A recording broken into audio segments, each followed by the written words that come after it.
আজকের ভিডিও শুরু করেছি সকাল 11:30 থেকে।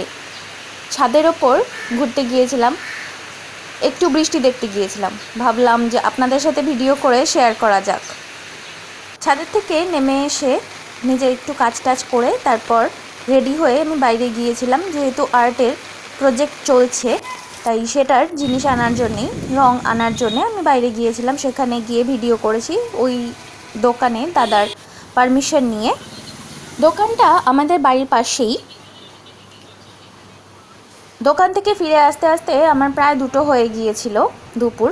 যেহেতু সকালে কিছু খাবার খাইনি, মা তাড়াও দিচ্ছিল স্নান করতে যাওয়ার জন্যে, তাই ভাবলাম মোমো খেয়ে তারপর ফ্রেশ হতে যাই।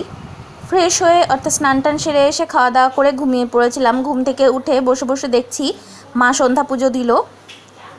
আমাদের উত্তরবঙ্গে যেহেতু কালকের থেকে লাগাতার বৃষ্টি হয়েই চলেছে, তাই বিকেলে আমার পছন্দের খাবার ফ্রায়েড মোমো দিদি তৈরি করেছিল। আজকের দিন এভাবেই কাটলো। দেখা হবে নেক্সট ভিডিওতে, ততক্ষণের জন্য টাটা।